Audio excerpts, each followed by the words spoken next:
எனது பிள்ளைக்கு நடந்தது போன்று இனி ஒரு போதும் வேறு பிள்ளைகளுக்கு நடக்கக்கூடாது. மரணித்த சிறை கைதி டினோஜனின் தாயார் மற்றும் சகோதரி வேண்டுகோள்.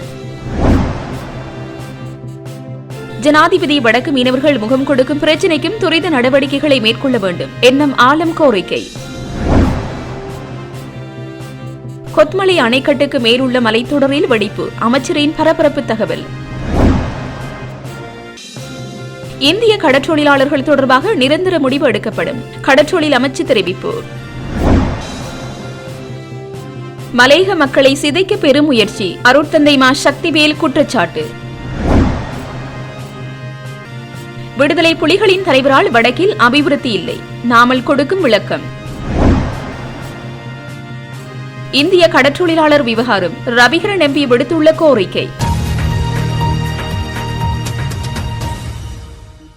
இந்திய கடற்றொழிலாளர்களின் அத்துமீறல் குறித்து கவனம் செலுத்துமாறு யாழ்ப்பாண மாவட்ட செயலாளரிடம் வன்னி மாவட்ட நாடாளுமன்ற உறுப்பினர் துரைராசா ரவிகரன் கோரிக்கை விடுத்துள்ளார்.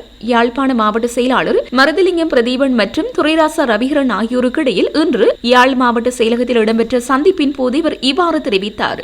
இந்திய இழுவை படகுகளின் அத்துமீறலுக்கு எதிராக கடற்றொழிலாளர்களால் மேற்கொள்ளப்பட்ட ஆர்ப்பாட்டம் பேரணி அடுத்து இந்த சந்திப்பு இடம்பெற்றது. சந்திப்பின் போது இந்திய இழுவை படகுகளின் அடாவடி செயற்பாடுகள் குறித்து கலந்துரையாடப்பட்டுள்ளது. மேலும் இந்திய கடற்றொழிலாளர்களின் அத்துமீறலால் யாழ்ப்பாணம் உட்பட வடபகுதி கடற்றொழிலாளர்கள் எதிர்கொள்ளும் பாதிப்பு நிலைமைகளை கருத்தில் கொண்டு இந்த பிரச்சினை தொடர்பில் உரிய கவனம் செலுத்துமாறும் உரிய தரப்பினரின் கவனத்திற்கு கொண்டு வருமாறும் மாவட்ட செயலாளரிடம் ரவிகரன் வலியுறுத்தினார். இதேவேளை இந்திய கடற்றொழிலாளர்களின் சட்டவிரோத அத்துமீறலை கட்டுப்படுத்த கோரி யாழ்ப்பாணத்தில் போராட்டம் ஒன்று முன்னெடுக்கப்பட்டமை குறிப்பிடத்தக்கது.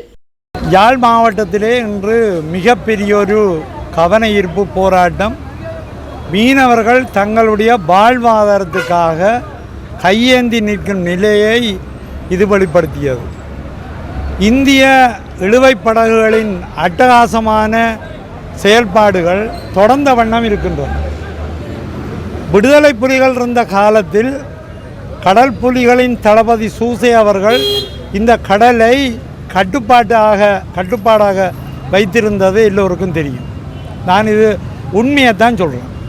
அந்த நேரத்தில் இந்த மீனவர்கள் தங்களுடைய வாழ்வாதாரத்துக்கு எல்லாம் சொல்லவில்லை, வாழ்வாதாரத்துக்கு ஏற்ற வகையில் தங்களுடைய தொழிலை செய்து கொண்டு வந்தார்கள்.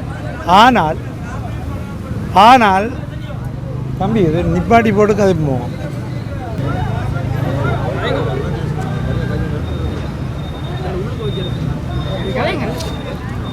வாழ்வாதாரத்துக்காக அந்த நேரம் ஓரளவுக்கு சீரான நிலையைத்தான் செய்து ஒருவரும் நாயாற்றிலிருந்து மற்றது முல்லைத்தீவிலிருந்து 10 மணி போல ஒருவரும் எடுத்து இப்போது கடற்கரைக்கு வந்தாலும் இந்த ரோலர்களை பார்க்கலாம், இந்திய இழுவை படகுகளை பார்க்கலாம் என்று வேதனையோடு சொல்லுகின்றார்.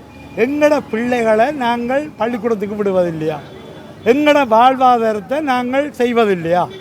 இப்போ என்ன ஒரு ஏமாற்ற வேலை ஒரு இந்திய அரசாங்கமானது இதை ஏன் கட்டுப்படுத்த முடியாது? ஒரு எல்லை தாண்டி அவர்கள் இங்கு வந்து தங்களுடைய அட்டகாசங்களை செய்து எங்களுடைய மீனவர்களின் வயிற்றில் அடிப்பதை ஏன் நிறுத்த முடியாது? இதைத்தான் எங்களுடைய மீனவர்கள் கேட்கின்றார்கள். இந்த வள்ளத்தையும் கொண்டு வந்து விலைகளையும் கொண்டு வந்து காட்சி பொருளாக்கி கொண்டு இப்படி இருக்கின்றார்கள்னா எதுக்கு?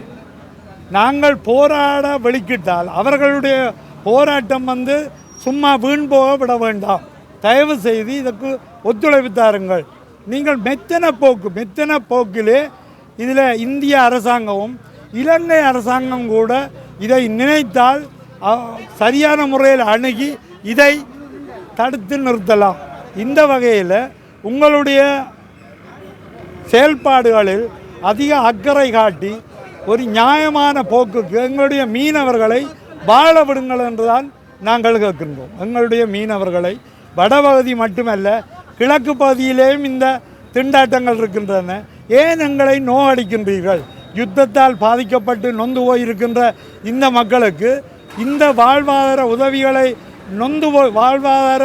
உதவிகளால் நொந்து போயிருக்கின்ற இந்த மக்கள் தாங்கள் உழைத்து சாப்பிடலாம் என்றால் நீங்கள் ஏன் அதுக்கு இப்படியான ஒரு போக்கில் இந்திய ரோலர்கள் இந்த கரையில் வந்து மீன்பிடிக்கும் மட்டும் ஆதரவை வழங்கி கொண்டிருந்தது.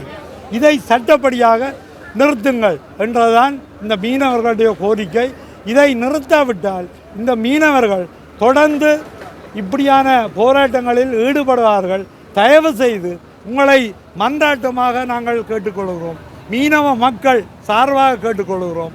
தயவு செய்து இந்த நிலைமைக்கு ஒரு முற்றுப்புள்ளி வைத்து, இந்த இந்திய இழுவைப் படகுகளின் அட்டகாசங்களுக்கு ஒரு முற்றுப்புள்ளி வைத்து எங்களுடைய மக்களை வாழ விடுங்கள் என்றுதான் கேட்கின்றோம். நன்றி. நாட்டில் ஏற்பட்ட புயல் மற்றும் வெள்ளம் காரணமாக மன்னார் மாவட்ட மீனவர்களும் பாரிய பாதிப்புகளை சந்தித்துள்ள போதும் மீனவர்கள் குறித்து யாரும் அக்கறை கொள்ளவில்லை. மன்னாரிற்கு விஜயம் செய்யும் ஜனாதிபதி மீனவர்களின் நலனை கருத்திற்கொண்டு அவர்களுக்கு இழப்பீடுகளை வழங்க துரித நடவடிக்கை எடுக்க வேண்டும் என மன்னார் மாவட்ட மீனவ கூட்டுறவு சங்க சமாசத்தின் செயலாளர் NM ஆலம் தெரிவித்துள்ளார். மன்னாரில் உள்ள அலுவலகத்தில் இன்று மதியம் இடம்பெற்ற ஊடக சந்திப்பில் கலந்து கொண்டு கருத்து தெரிவிக்கையில் அவர் இவ்வாறு தெரிவித்தார். எதிர்வரும் சனிக்கிழமை நாளைய தினம் வருகை இருக்கின்ற அதிமேதகு ஜனாதிபதி அவர்கள் மன்னார் மாவட்டத்தின் பாதிப்பை கவனத்தில் எடுக்கும் அதே நேரம் மன்னார் மாவட்டத்தில் பாதிக்கப்பட்டிருக்கின்ற மீனவர்களின் பிரச்சினை, அதற்கப்பால் மன்னார் மாவட்டத்துக்குள்ளும் வடமாகாணத்துக்குள்ளும் ஊடுருவும் இந்திய மீனவர்களின் எல்லை தாண்டிய விடயங்களை அவரின் கவனத்துக்கு கொண்டு வரலாம் என்பதற்காக இந்த ஊடக சந்திப்பை ஏற்பாடு செய்திருக்கின்றோம்.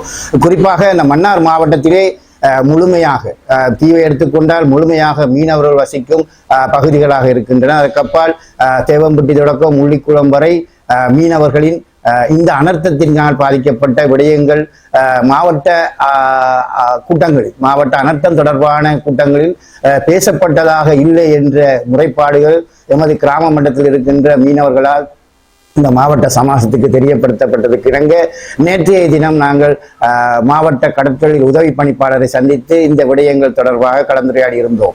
அன்றைய தினம் அவர் அரசாங்க அதிபரை சந்திக்கும் போது முழுமையான தகவல்களையும் அரசாங்க அதிபருக்கு தெரிவிப்பதாகவும், ஜனாதிபதி அவர்களின் வருகையின் போது மாவட்டத்தில் நடைபெற்றிருக்கின்ற மீனவர்களின் பாதிப்பை தான் வெளிக்கொண்டு வருவதாகவும் அதற்கு ஏற்றவாறு பாதிப்புகளை முன்வைப்பதாகவும் அவர் தெரிவித்ததற்கு அமைவாக இதுவரை மன்னார் மாவட்டத்திலே பதிவு செய்யப்பட்ட முறைப்பாடுகளாக 578 முறைப்பாடுகள் இந்த கடற்தொழில் திணைக்களத்திலே படகுகள், வலைகள், அதே போன்று ஏனைய சேதங்கள் தொடர்பாக பதியப்பட்டிருப்பதாக அவர் குறிப்பிட்டிருக்கிறார். இந்த விடயத்தை அரசு அதிபர் மட்டத்திலே நேற்று நடைபெற்ற கலந்துரையாடலிலும் இது பேசப்பட்டதாக தெரிவித்திருக்கின்றார்.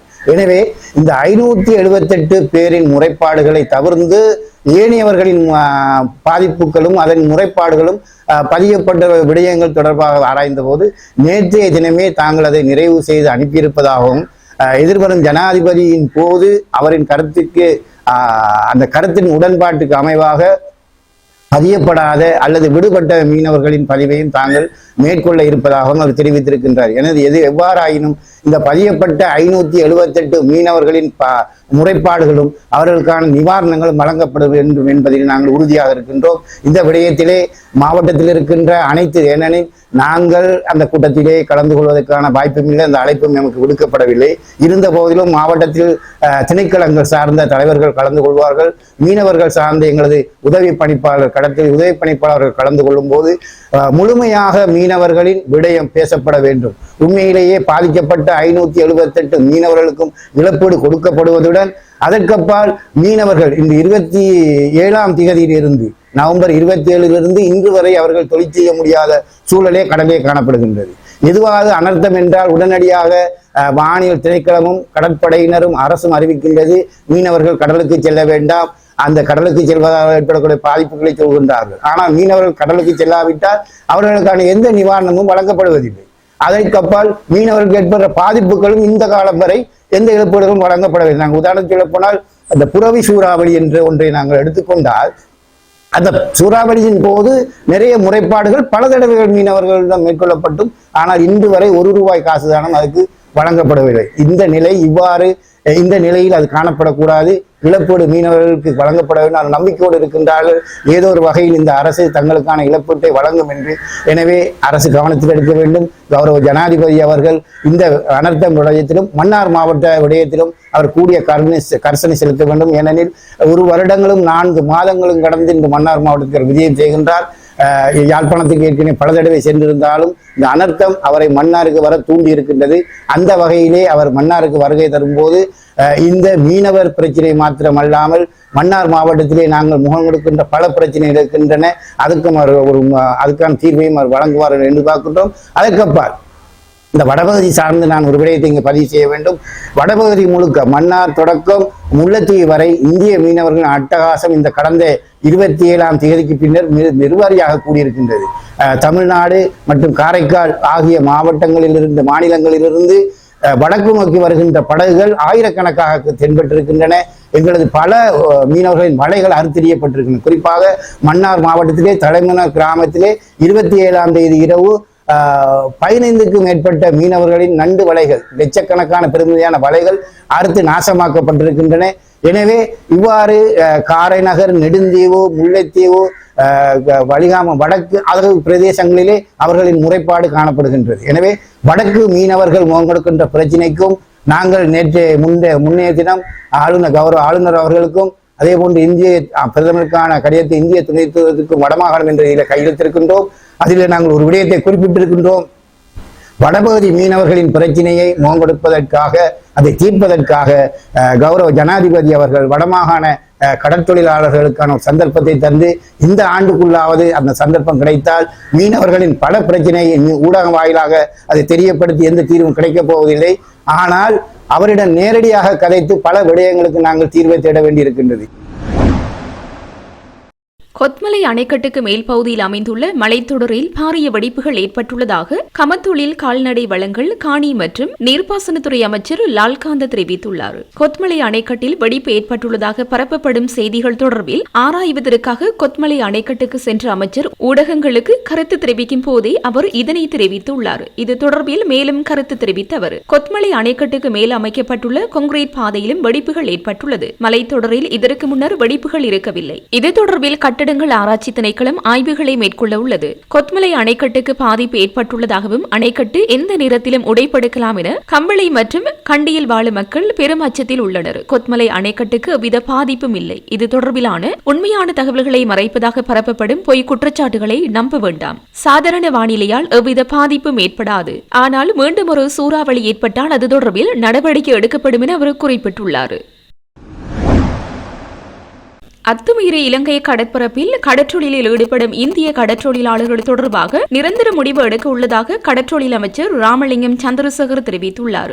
ஆளுநர் அலுவலகத்திற்கு முன்பாக கடற்றொழிலாளர்கள் போராட்டத்தில் ஈடுபட்டு வந்தமை தொடர்பில் ஊடகவியலாளர்கள் கேள்வி எழுப்பிய போது இவர் இதனை குறிப்பிட்டுள்ளார். அவர் மேலும் தெரிவிக்கையில், தற்பொழுது நாட்டில் ஏற்பட்டுள்ள சீரற்ற நிலைமை காரணமாக கடல் கடும் கொந்தளிப்பாக காணப்படுவதன் காரணமாகவும் கடற்படையினர் ஆழ்கடலுக்கு செல்ல முடியாததன் காரணமாகவும் இந்திய கடற்றொழிலாளர்களை கட்டுப்படுத்த முடியாத நிலைமை ஏற்பட்டுள்ளது. இந்திய துணை தூதர் சாய் முரளி அல்லது தமிழ்நாட்டு அமைச்சர் ஸ்டாலின் அல்லது மோடி ஆகியோர்தான் இதற்கு ஒரு உரிய தீர்வினை பெற்றுத்தர வேண்டும். இந்திய கடற்றொழிலாளர்கள் கட்டுப்பாடின்றி தமது சட்டவிரோத கடற்றொழில் நடவடிக்கையில் ஈடுபட்டு வருகின்றனர். இதற்கு உரிய தீர்வினை விரைவிலேயே எடுக்கப்பட வேண்டிய தேவை உள்ளது. அதற்கான நடவடிக்கைகளை மேற்கொண்டு மிக விரைவில் இந்திய கடற்றொழிலாளர்களுக்கு முடிவு கட்ட உள்ளோம் என அவர் தெரிவித்துள்ளார். மலையகத்திற்குள்ளே அவர்களின் வாழ்வியலை உறுதிப்படுத்த வடக்கு கிழக்கு மலையமாக ஒன்றுபட வேண்டும். மலையகமை மலையக மக்களின் தாயகம். அங்கு சலுகைகளோடு மட்டுமல்ல, மண் உரிமையோடு வாழ்வதே அரசியல் கௌரவம் என சமூக நீதிக்கான செயற்பாட்டாளரும் அரசியல் கைதிகளை விடுதலை செய்வதற்கான தேசிய அமைப்பின் இணைப்பாளருமான அருட்தந்தை மா சக்திவேல் தெரிவித்துள்ளார். இன்று வெளியிட்டுள்ள ஊடக அறிக்கையிலேயே இவ்வாறு தெரிவித்துள்ளார். அறிக்கையில் மேலும் தெரிவிக்கப்பட்டுள்ளதாவது, எல்லா கோயில் காணிகளிலும், எல்லா சிதம்பரத்து காணிகளிலும், எல்லா தர்ம காணிகளிலும் மலையக மக்களை குடியேற்ற அவர்களை காப்பாற்ற வேண்டும். அவர்கள் இங்கு வந்தால் விவசாயத்தில் செழிப்பாகும் என இயற்கை பேரிடருக்கு முகம் கொடுத்து நெருக்கடிக்குள்ளாகியுள்ள மலையக மக்கள் குறித்த கருத்தினை வெளியிட்டுள்ளார். சிவபூமி அறக்கட்டளை தலைவர் கலாநிதி திருமுகன் அவர்கள் ஐயாவின் உணர்வுபூர்வமான உள வெளிப்பாட்டுக்கு மலையக சமூக மையம் நன்றி கூறுகின்றது. இவ்வாறான உணர்வுபூர்வமான கருத்தினை தமிழ் முற்போக்கு கூட்டணி தலைவரும் வெளிப்படுத்தியிருந்தார். மலையக மக்களின் நிலையினை இன சுத்திகரிப்பு மற்றும் இன அழிப்பிற்குள்ளாகி வரும் மக்களின் நீண்டகால பாதுகாப்பு கருதி அரசியல் அறவியலில் நின்று கூட்டாக முடிவுகளை எடுக்க வேண்டும் என்பதே எமது கருத்து நிலைப்பாடு. மலையக மக்களும் 1948க்கு பின்னர் திட்டமிட்டு இன அழிப்பிற்கும் இன சுத்திகரிப்பிற்கும் உள்ளாகி நாளாந்தம் சிதைவுகளையே சந்தித்து வரும் ஒரு தேசிய இனமாகும். தற்போதைய இக்கட்டான சூழ்நிலையில் தேசிய மக்கள் சக்தியின் தலைவரும் தற்போதைய ஜனாதிபதியுமான அனுரகுமார திசாநாயக்க அவர்கள் மலையகத்தில் வீடற்றிருக்கும் 1,50,000 பேருக்கு கொடுப்பதற்கு போதுமான காணி மலையகத்தில் இல்லை என்பதை மீண்டும் மீண்டும் கூற தொடங்கியிருக்கின்றார். இது அவர்களின் நீண்டகால அரசியல் சித்தாந்தம். அதுவே சிங்கள சிங்கள பௌத்த கருத்தியலாகும். தற்போது அவர்கள் பேரிடர் சந்தர்ப்பத்தை பயன்படுத்தி மலையக மக்களை சிதைக்க முயல்வதை இன அழிப்பிற்கும் இன படுகொலைக்கு முகம் கொடுத்து சமூகமாக அதனை தடுத்து நிறுத்துவதற்கும் அவர்களின் எதிர்கால அரசியல் பாதுகாப்பினையும் கருதி கலந்துரையாடல்களை மேற்கொள்ள வேண்டும். மலையக மக்கள் நாட்டின் சனத்தொகையில் 2ஆம் இடத்தில் இருந்தபோது அவர்களின் அரசியல் எழுச்சிக்கு பயந்து 1948ஆம் ஆண்டு சமூகத்தின் வாக்குகளை பறித்ததோடு மட்டும் நின்றுவிடாது இந்தியாவின் அயல் நாடுகளுடன் அரசியல் உறவில் ஏற்பட்டிருந்த விரிசலை தனக்கு அதனை சாதகமாக்கி 1964இல் பல லட்சம் மலையகத்தவர்களை நாட்டை விட்டு வெளியேற்றும் ஒப்பந்தத்தை ஸ்ரீமாபோ பண்டாரநாயக்க மேற்கொண்டார். இது இரு நாடுகளும் இணைந்து நடாத்திய முதலாவது இனப்படுகொலை என்று அடையாளப்படுத்தல். அதே ஸ்ரீமாபோ பண்டாரநாயக்க தமது 1970-77 ஆட்சி காலகட்டத்தில் தோட்டங்களை அரசுடைமையாக்குவதாக கூறி சிங்களமயமாக்கி பல தோட்டங்களில் சிங்கள குடியேற்றங்களை உருவாக்கி உழைக்கும் தொழிலாளர் வர்க்கத்தை அவர்களின் வாழ்விடத்திலிருந்து சிங்கள காடியர்களை கொண்டு அடித்து துரத்த இடமளித்த வரலாறும் உண்டு. மேலும் நாட்டின் பொருளாதார சீர்திருத்த செயல் திட்டத்தை முன்னெடுத்து மலையகத்தவர்களை பட்டினி சாவிற்குள் தள்ளி கொலை செய்வதையும் மறக்க முடியாது. இதனால் பல ஆயிரம் குடும்பங்கள் உயிர் பாதுகாப்பு தேடி சுயமாகவும் காந்திய வழிகாட்டலோடும் வடக்கு மற்றும் கிழக்குக்கு சென்று குடியேறினர். இதனையே சிங்கள பௌத்தமும் விரும்பியது. அடுத்து வந்த ஐக்கிய தேசிய கட்சி காலத்தில் திறந்த பொருளாதார மற்றும் அபிவிருத்தி ஏதேனும் பேரில் மலையகத்தவர் வாழுமிடங்கள் சூறையாடப்பட்டு அவ்விடங்களிலிருந்து மலையக மக்கள் வெளியேற்றப்பட்டனர். அவர்கள் காலத்தில் நடந்த திட்டமிட்ட இனவாத செயலின் காரணமாகவே பாதிக்கப்பட்டோர் வடக்கு கிழக்கிற்கும் இந்தியாவிற்கும் சென்றனர். மலையகத்தை அபிவிருத்தி திட்டத்திற்குள் கொண்டுவராது, பெருந்தோட்ட தொழிலுக்கு அப்பால் தொழில் வாய்ப்பினை உருவாக்காது, கல்வி சுகாதாரத்துறைகளை மேம்படுத்தாது கைவிட்டதால் ஆயிரக்கணக்கானோர் மலையகத்தை விட்டு தற்காலிகமாகவும் நிரந்தரமாகவும் தினமும் வெளியேறி வருகின்றனர். இதனாலே மௌன மகிழ்வு காண்பது சிங்கள பௌத்த பேரினவாதமே. அது மட்டுமல்ல, கடந்த காலங்களில் மலையக மக்களுக்கு காணி கொடுப்பதாக கூறிய எந்த பேரினவாத ஆட்சியாளர்களும் அதனை கொடுப்பதற்கு துணியவில்லை. அரசியலுக்காக வீடுகளை கட்டி சலுகை மாயைக்குள் அவர்களை தள்ளி தேர்தல் அரசியலை முன்னெடுத்தனர். நாட்டில் வடக்கு கிழக்கு தமிழர்களும் மலையக தமிழர்களும் இந்துக்கள் அல்லது சைவர்கள் என்பதற்காக இதுவரை ஒடுக்கப்படவில்லை, படுகொலை செய்யப்படவும் இல்லை. தமிழர்கள் என்பதற்காகவே நாம் தொடர்ந்து ஒடுக்கப்படுகின்றோம், அழிக்கப்படுகின்றோம், நில பரப்பிற்குள்ளாகின்றோம். இதற்கு எதிராக கூட்டு அரசியல் செயற்பாடு என்பது அவரவர் நிலத்தில் அவரது அடையாளங்களோடு அரசியல் கௌரவத்தோடு வாழ்வதற்கான சூழலை உருவாக்குவதாகும். இயற்கை அனர்த்தத்தை பயன்படுத்தி ஆட்சியாளர்கள் மலையக மக்களை வேறு இடங்களில் குடியமர்த்துவதற்கு எடுக்கும் முயற்சிக்கு எந்த வகையிலும் எவரும் இடமளிக்காது இருப்பதோடு அவர்களின் அரசியல் பாதுகாப்பு மிக எதிர்காலம் கருதி மலையகத்திற்குள்ளே அவர்களின் வாழ்வியலை உறுதிப்படுத்த வடக்கு கிழக்கு மலையகமாக ஒன்றுபடுவோம். மலையகமே மலையக மக்களின் தாயகம். அங்கு சலுகைகளோடு மட்டுமல்ல, மண் உரிமையோடு வாழ்வதே அரசியல் கௌரவம் என்றும் தெரிவித்துள்ளார். வடக்கின் அனைத்து அபிவிருத்திகளும் மஹிந்த ராஜபக்சவால் உருவானவை. தமிழீழ விடுதலை புலிகளின் தலைவர் பிரபாகரனால் அல்ல என்று மொட்டு கட்சியின் நாடாளுமன்ற உறுப்பினர் நாமல் ராஜபக்ச தெரிவித்துள்ளார்.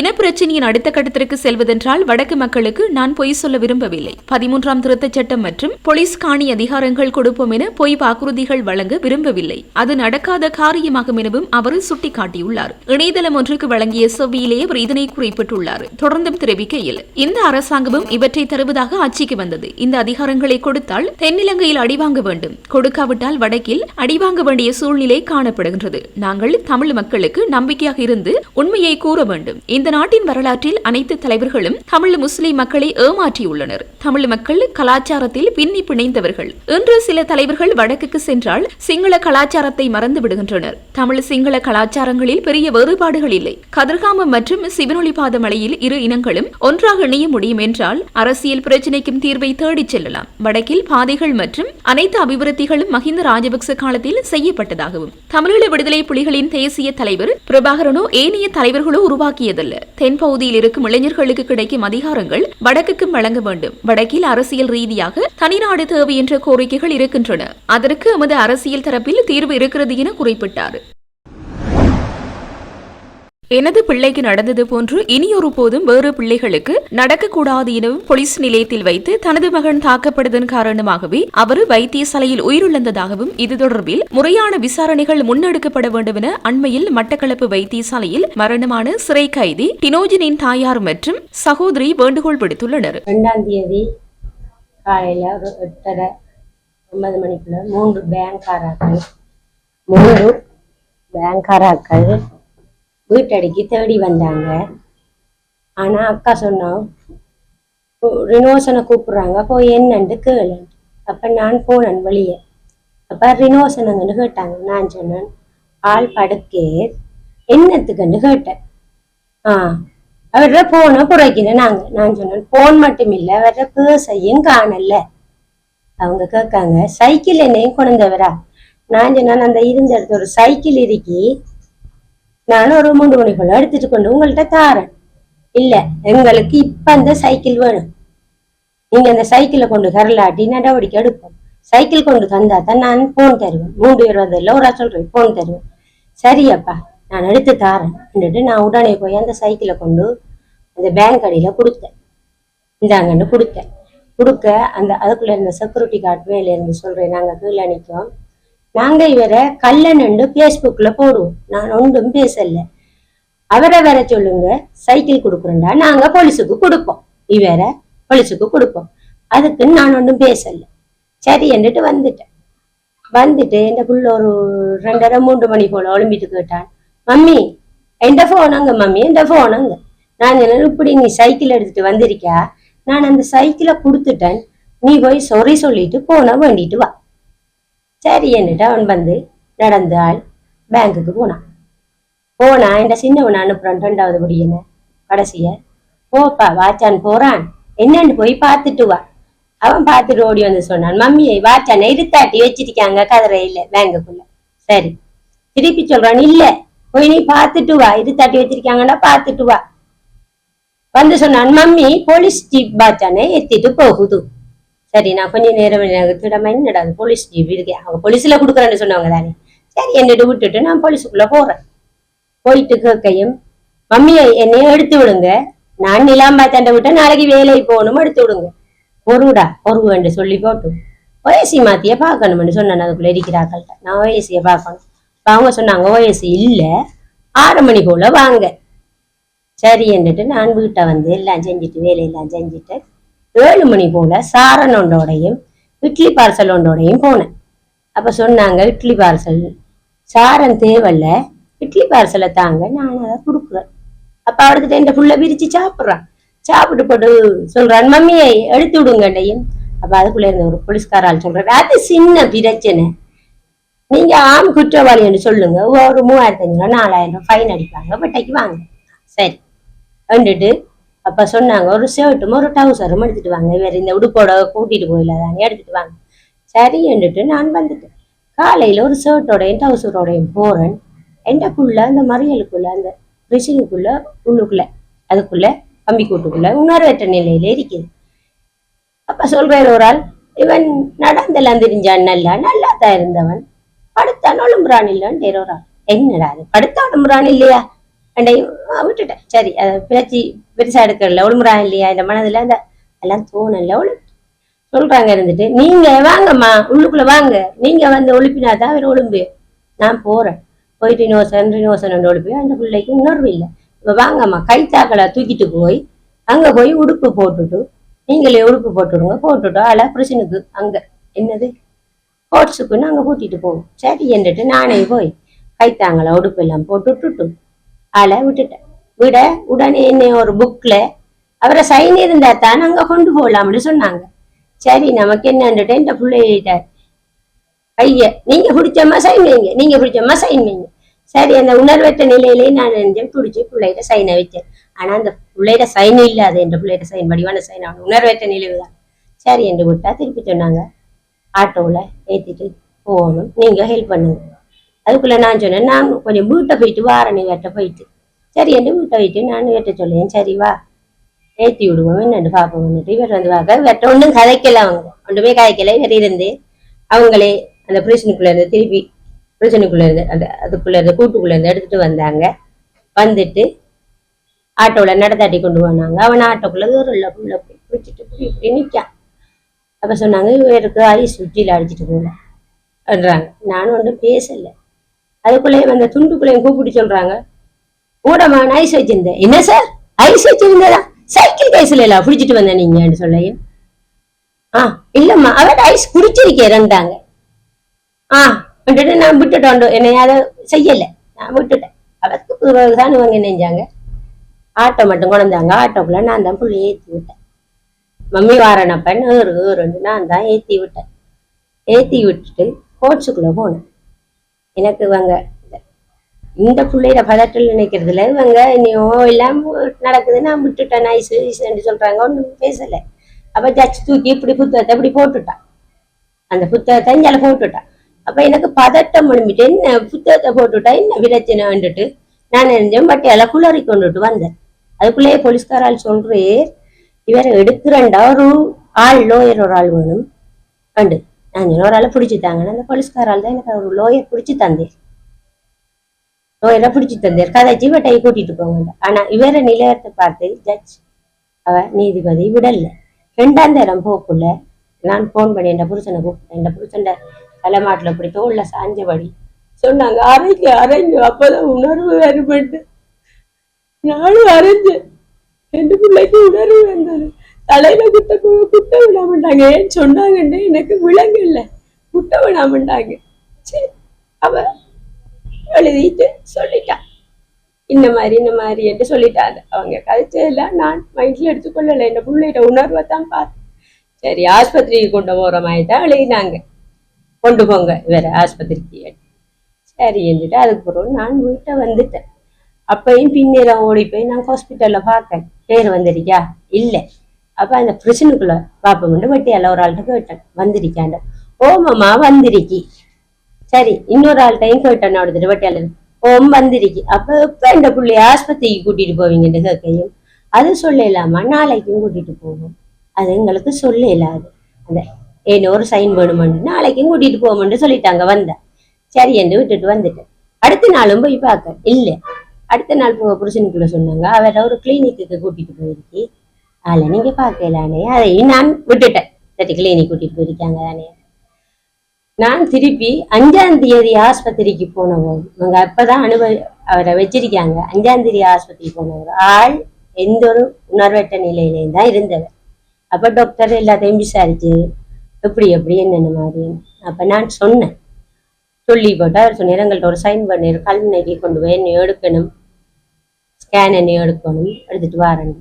அதுக்கப்புறம் ஸ்கேன் எல்லாம் எடுத்த பிறகு நான் அடுத்த ஆஸ்பத்திரிக்கு கொண்டு போயிட்டாங்க.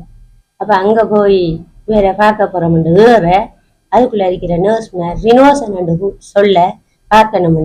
என்ன அந்த அடிச்ச கேஸாண்டு கேட்டாங்க. எனக்கு அப்பயும் மைண்ட்ல யோசிக்கல, இவங்க அடிச்ச கேஸாண்டு சொல்றாங்க விட்டுட்டேன்.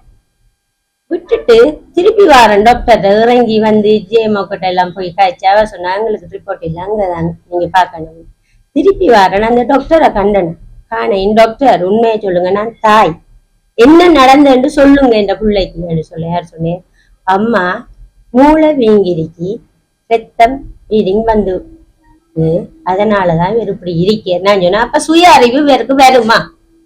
நான் கேட்ட கேள்வி, சுய அறிவு வருமா? அது எனக்கு சொல்லலாம் இவ்வளவுதான் அவர் சொன்னேன். அதுக்கு பிறகு போறதும் பாக்குறதும் அப்படியோ வந்தோம்.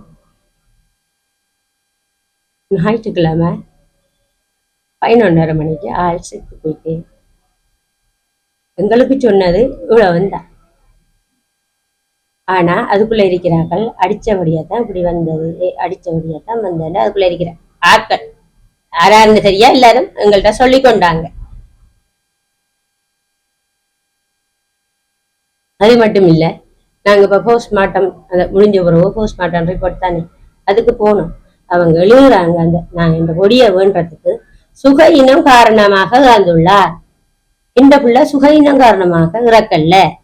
அதை எப்படி நல்லா நடந்து போன புள்ள, இட்லி சாப்பிட்ட புள்ள, நாளைக்கு வேலைக்கு போகணும்ன்ற புள்ள எப்படி சுக இனம் காரணமாக வார இல்ல. நாங்க ஏதோ உள்ளுக்குள்ள செஞ்சிருக்காங்க.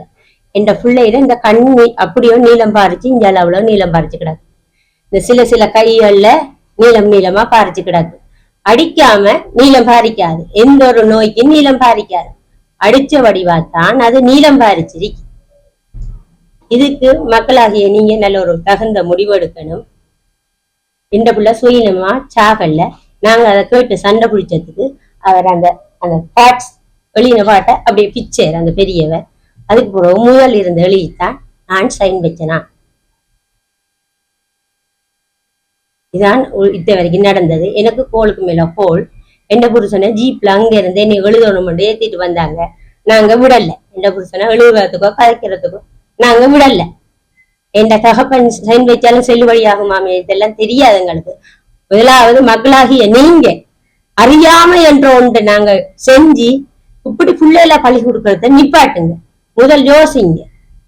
இந்த ஐடென்டி கார்டு கொடுத்தாலும் ஒரு தாய் தகப்பன் போய் ஐடென்டி கார்டு கொடுத்தாலும் பிள்ளைகளை வெட்டை கெடுக்கலாமா? தயவு செய்து பிள்ளைகளை பிடிச்சிட்டு போனா போலீஸ்மேன் உங்களோட ஐடென்டி கார்டை கொடுத்தாலும் அந்த பிள்ளைய வெட்டைக்கவீங்க. இடவெளியிலே இருந்தாலும் சரி வச்சிருக்க வேணாம். எந்த பிள்ளைக்கு நடந்த மாதிரி இன்னொரு பிள்ளைக்கு நடக்க கூடாது. எனக்கு இதுக்கேற்ற ஒரு நியாயம் தேவை. மக்களாகிய நீங்களும் அரச ஊழியர்களும் எங்களுக்கு உதவி செய்யுங்க. உங்கள்ட்ட நான் கேட்டுக்கொள்றேன், தயவு பண்ணி கேட்டுக்கொள்றேன். எனது பெயர் ஷிரோலினா. 2ஆம் தேதி கைது செய்யப்பட்டு 7ஆம் தேதி இறந்த ரினோஷனின் சொந்த சகோதரி. அவர் சுயநலம் காரணமாக இறந்ததாக இவர்கள் ஜோடிக்கிறார்கள். அவர் சுயநலம் காரணமாக இறக்கவில்லை. ஏனென்றால் அவர் 2ஆம் தேதி இவங்க பிடிச்சு கொண்டு போறதுக்கு முதலாம் தேதி நான் அவரை வீட்டுல சந்திச்சு நாங்க இப்படி வழக்கமா நாங்க அண்ணன் தம்பி விளையாடி பகுடி பண்ணி எப்படி இருப்போமோ அப்படி என்னோட நல்லா சிரிச்சு கதைச்சு செஞ்சவர் அவர். அவருக்கு திடீரென்று இவங்க எப்படி சுகஈனம் காரணமாக உயிர் போற அளவுக்கு சுகஈனம் திடீரென்று எப்படி வந்ததுன்னு எங்களுக்கு தெரியாது. நான் அவரை முதலாம் தேதி பார்த்ததுக்கு பிறகு நான் அவரை பார்த்தது ஹாஸ்பிட்டல்ல தான். ஹாஸ்பிட்டலுக்கு இவங்க வெள்ளிக்கிழமை கொண்டு போக்குள்ளேயே அவருக்கு பல்ஸ் எல்லாம் குறைஞ்சிட்டு, எங்களுக்கு இவரை ஹாஸ்பிட்டலுக்கு அட்மிட் பண்ணிருக்காங்கன்னு சொல்லக்குள்ளேயே இவருக்கு பல்ஸ் எல்லாம் குறைஞ்சிருக்குது தான் எங்களுக்கு நியூஸ் வந்தது. நாங்க அவரை போய் பார்க்க இல்லாத நிலைமையில அவரை வச்சிருந்தவங்க. இப்படி ஒரு காலமும் எங்களோட நம்பிக்கை இப்படி ஒரு வருத்தம் வந்து நாங்க அட்மிட் பண்ணி நாங்க செஞ்சதே இல்லை. ட்ரக்ஸ் பாவிச்சு தான் அவர் சுயநினைவில் அற்று போனவர் என்று இவங்க சொன்னவங்க. இவங்க எந்த ஆதாரத்தை வச்சு இவர் ட்ரக்ஸ் பாவிச்சவர் என்று சொன்னவங்க எங்களுக்கு தெரியாது. ஒரு சாதாரணமா ஒரு பைக்ல போக்குல குடிச்சிட்டு குடி வர்றவங்களையே இவங்க ஹாஸ்பிட்டல்ல கொண்டு போய் செக் பண்ணி அவர் ட்ரீட் பண்ணிருக்கிறேன்னு சொல்லி நடவடிக்கை எடுக்கிறவங்க. எனது தம்பி ட்ரக்ஸ் பாவிச்சு தான் சுயநினைவு அற்று போனவர் எந்த ஹாஸ்பிட்டல்ல கொண்டே செக் பண்ணி வேற உடம்புல ட்ரக்ஸ் இருக்கண்டு இவங்க முடிவெடுத்தவங்க. முதல் அரெஸ்ட் பண்ணோடனே கேஸ் போட்டவங்களா? எங்களுக்கு வந்த தகவலின்படி 2ஆம் தேதி வேற பிடிச்சிட்டு போனவங்க இவங்க எந்த கேஸும் ஃபைல் பண்ணல. ஃபைல் பண்ணாம எந்த தம்பிய அண்ட் நைட் ஃபுல்லா வச்சிருந்திருக்காங்க. என்ன செஞ்சாங்க ஏது செஞ்சாங்க தெரியாது. நாங்க பார்க்கும் போது நல்லா இருந்தவன். இதுக்கு அவர் எந்த நிலைமையில இவரை கொண்டு போனவங்க இவர் எப்படி இருந்தவர்ன்றதுக்கு ஆதாரம் பேங்க் சிசிடிவி ஃபுட்டேஜ்ல பார்க்கலாம். சோ எனக்கு அல்ட்ராம் இல்லாமத்தான் இவங்க ஜீப்ல தூக்கிட்டு போனவங்களாண்டு பார்க்கலாம். அப்ப நல்லா கொண்டு போனவருக்கு சுயநினைவு இல்லாம ட்ரக்ஸ் போதையில தலையில அடிக்கிற அளவுக்கு ட்ரக்ஸ் போதை வர்றதுக்கு காரணம் என்ன? அப்ப அன்று இரவு அவர் ட்ரக்ஸ் எப்படி பாவிச்சிருக்கேன்னு சொன்னா அன்று இரவு போலீஸுக்குள்ள இவருக்கு ட்ரக்ஸ் கொடுத்தது யாரு? அவர் சுயினம் காரணமாக சாகல. எங்களுக்கு நாங்க இழந்த உறவு இழந்ததுதான். திரும்ப அவர் வரப்போறது இல்லை. ஆனா அவருக்கு நடந்தது இனி யாருக்குமே நடக்க கூடாது. இப்படி ஒரு அநியாயம் யாருக்கும் நடக்க கூடாது. எங்களுக்கு அவர் இறந்ததுக்கான காரணம் இதாலதானா இப்படித்தானாண்டு எங்களுக்கு மட்டும் இல்ல, அவருக்கு வந்த இப்ப இந்த அவதூறோட அவர் போன இந்த பேர் அவருக்கு இல்லாம போகணும். இனி யாருக்குமே இப்படி நடக்க கூடாது. இன்னொரு விஷயம் என்னன்னு சொன்னா, இவர் ட்ரக்ஸ் வச்சிருந்தான் பிடிச்சன்னு சொல்லித்தான் இப்ப இவங்க கேஸ கொண்டு போறாங்க. நாங்க நினைச்சது சைக்கிள் கேஸ்ல தான் என் தம்பியை பிடிச்சிருக்கிறாங்க. ஆனா இவங்க இப்ப ஜோடிச்சிருக்கிற கேஸ் ட்ரக்ஸ் வச்சிருந்ததாலதான் நாங்க பிடிச்சினாங்க. அப்ப இவங்க அரெஸ்ட் பண்ணது பேங்க்ல இருந்து இவங்க என் தம்பியை பிடிக்கக்குள்ள செக் பண்ணி ட்ரக்ஸ் எடுக்கல. இவங்க அண்டி நைட் எடுத்ததான் இவங்க சொல்றாங்க. என் தம்பி போட்டிருந்த ஆடையில டிஷர்ட்லயும் பக்கெட் இல்ல, ஷோர்ட்ஸ் சின்ன ஷோர்ட்ஸ் கபடிக்கு போடுற ஷோர்ட்ஸ் மாதிரி தான் போட்டிருந்தவர். அந்த ஷோர்ட்ஸ்லயும் பக்கெட் இல்லை. அப்ப இவங்க எங்க இருந்து ட்ரக்ஸ் எடுத்தவங்க? ட்ரக்ஸ் எடுக்கிறதுக்கு சான்ஸ் இல்லை. பேங்க்ல இருந்து அரெஸ்ட் பண்ணவங்க யார்? இவங்களுக்கு இன்ஃபார்ம் பண்ண பேங்க்ல தான் இவர் இருக்கிறேன் புடிச்சிட்டு போங்கண்டி பேங்க்ல கேட்டா நாங்க எந்த விதமான கம்ப்ளைண்டும் நாங்க பண்ணலன்னு சொல்றாங்க. அப்ப பேங்காரால் எப்படி இவங்கள்ட்ட இந்த பிள்ளைட போனை கொடுத்த? பேங்காரால் இவர கையில போனை கொடுத்திருந்தா எந்த புள்ள வீட்டை வந்திருப்பா. பேங்குக்கு போன் வாங்க போனவர் தான் இரிப்பாட்டை வச்சு போலீஸ் கூட்டிட்டு போனது. அப்ப பேங்க் யார் கம்ப்ளைண்ட் கொடுத்தன்னு முதலாவது இத்த வரைக்கும் அவங்க சொல்றாங்க இல்லை. யார் உங்களுக்கு கம்ப்ளைண்ட் தந்த, யார் கேஸ் போட்ட, எதுவுமே இது வரைக்கும் சொல்றாங்க இல்ல. அவங்க கேஸே 2ஆம் தேதி எழுதல இல்ல. எங்களுக்கு தெரிஞ்சு அவர் ட்ரிங்க் பண்றவர் தான். ஆனா எங்களுக்கு முன்னுக்கு ட்ரிங்க் பண்ணதே இல்ல. எங்களுக்கு முன்னுக்கு சிகரெட் கூட பிடிக்க மாட்டேன். நாங்க பர்த்டே ஃபங்க்ஷன் பண்ணாலும் வாண்டு சும்மா கூப்பிட்டாலும் வேணாம்னு தான் சொல்லுவேன். மரியாதையா தான் இருப்பேன். அவரோட ஃப்ரெண்ட்ஸோட அவர் போற மத்த டிஜே ஃபங்க்ஷன் அவர் ட்ரிங்க் பண்ணுவேன். எங்களுக்கு முன்னுக்கு இது வரைக்கும் அப்படி இல்ல. இப்ப ஒரு 1.5 வருஷம் 2 வருஷத்துக்கு முதல் என் புள்ள கஞ்சா எண்ணத்தையோட குடிபட்டதாம் கொண்டு உள்ளுக்குள்ள போட்டவங்க. அப்ப நான் அதை போய் எடுத்துட்டு வந்த என் பிள்ளைகிட்ட சொன்னேன், நான் மகன் மம்மி உனக்கு பின்னால சங்கம் கொஞ்சம் தெரியலாது, இது இடியப்ப கடை, நான் மரியாதையா நடத்துற கடை, நீ குடிக்க போறியா பியரோ சாராயமோ அள்ளி கொண்டு வச்சு குடி, உனக்கு பின்னால எனக்கு இப்படி தெரியலாது. நான் அவங்க இப்ப வந்து இந்த கேஸ் அவங்களுக்கு சாதகமா ஆக்குறதுக்காக இவர் இதுக்கு முதல் வருஷம் 1.5 வருஷம் 2 வருஷத்துக்கு முதல் குடிவட்ட கேஸ அவர் இப்படிப்பட்டதான் இருந்தவர், அவர் தான் பாவிச்சிருக்கிற மாதிரி அவங்க பதிவு செய்யறாங்க. ஒருத்தன் ஒரு தரம் பிடிபட்டுட்டான்னு சொன்னா அதையே வச்சு அவன் அதனால நான் செஞ்சவன் இவங்க எந்த விதத்துல இவங்க சொல்லலாது. அவங்க சொல்றதுக்கு உரிய ஆதாரம் இருக்கணும் அவங்கள்ட்ட. அதுக்கு பிறகு இந்த பிள்ளையோட கேஸ் ஒன்றுமே அவங்களோட ஃபைல் ஆகல, சரியா, ஒன்றுமே இல்ல. இப்ப கடைசியா இதை பிடிச்சிருக்காங்க. எந்த புள்ள ரக்ஸ் பாவிக்கிறல்ல, திட்டமான உண்மை நான் சொல்றேன். சாராயம் குடிப்பான், கிறிஸ்டல் குடிப்பான், என்ன பியர் குடிப்பான். இந்த பழக்கம் எந்த பிள்ளையில இல்ல. அப்படி தெரிஞ்சிருந்தாலும் எங்களுக்கு தெரிஞ்சிருக்கும் இவன் இப்படி பாவிக்கிறான்டா. எங்களுக்கு அவன் நிலைமை தெரிஞ்சிருக்குமே வீட்டுல. எங்களுக்கு எந்த புள்ள இப்படி பாவிச்சிருந்தா நிலைமை எங்களுக்கு இன்னும் போஸ்ட்மார்ட்டம் ரிப்போர்ட் வரல. அவங்க இப்போதைக்கு இங்க செக் பண்ணதில்ல. அவங்களுக்கு இந்த மெஷின்ல ஒண்ணும் காட்டுறது இல்லையா. அதாவது இவங்க கொழும்புக்கு அனுப்பித்தான் செக் பண்ணித்தான் ரிப்போர்ட் தருவாங்கன்னு சொல்லி இருக்கிறாங்க. ட்ரக்ஸ் பாவிச்சிருந்தா கொஞ்சமாவது அவங்களுக்கு ஏதாவது காட்டிருக்கணும். அப்படி இங்க ஒண்ணும் காட்டுது இல்லையா. ரிப்போர்ட் எப்படி வரும்ன்றது எங்களுக்கு யாருக்கும் தெரியாது. தொடர்ந்தும் செய்திகளை அறிந்து கொள்ள ஜெஃப்னா பொடியன் யூடியூப் தளத்தோடு இணைந்திருங்கள். நன்றி, வணக்கம்.